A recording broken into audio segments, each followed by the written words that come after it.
Moi, je vais me battre jusqu'à la fin de ma vie. Et la Côte d'Ivoire se donne le président qu'il veut. Quelles sont les chances de celui que le président Nicolas Sarkozy promettait, selon Robert Bourgi, de vitrifier? Le président Laurent Koudou-Gbagbo est l'invité de Moments de vérité sur Infomédia.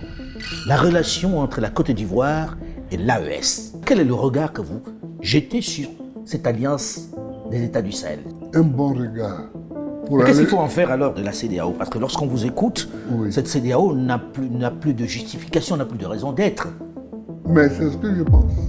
La CEDEAO est devenue qui paye commande. Est-ce que c'est pas honteux? Le siège de l'UA soit construit par une puissance étrangère. La Chine. La Chine. Quand on vous entend défendre l'AES, que l'on présente comme une association d'États putschistes, pourquoi ce serait bien aujourd'hui l'AES? Il y a deux sortes de coups d'État. Les bons coups d'État et les mauvais coups d'État.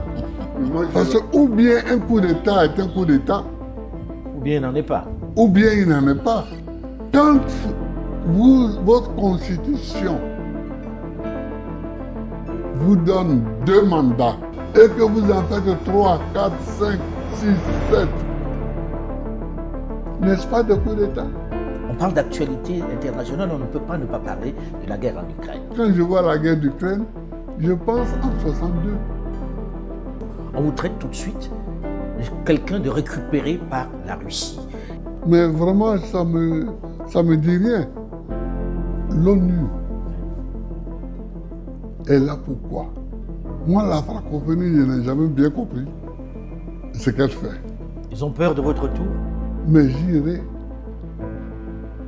J'irai. Tous les 5 ans, il y aura des élections, mais le tour des autres viendra. C'est ce que je conçois comme étant l'évolution politique normale de la Côte d'Ivoire. Il me dit alors comment ça s'est passé? Je lui dis bon, voilà comment ça s'est passé.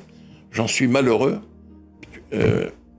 Il a bondi de son fauteuil. Que nos hommes politiques aient la sagesse de se tourner vers Dieu dans l'humilité et au lieu de regarder à leurs intérêts, de regarder à l'intérêt de la nation, à l'intérêt de Dieu. Amen. J'exhorte le peuple à s'élever dans la prière. Il dit, puisque c'est ça, je vais le vitrifier. Comment ça s'est passé? Les derniers moments de la présidence de Gbagbo, je les ai vécus avec Nicolas Sarkozy. Il m'a dit, tu diras à ton ami Sarkozy que je serai son Mugabe.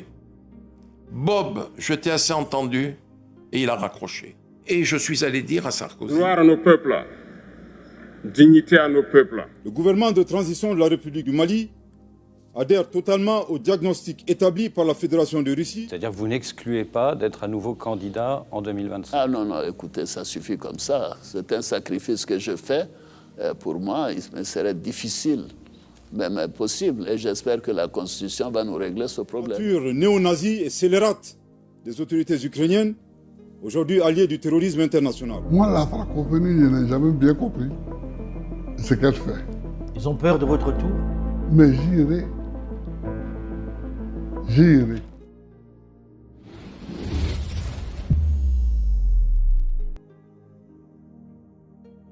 Je le fais par devoir patriotique, croyez-moi.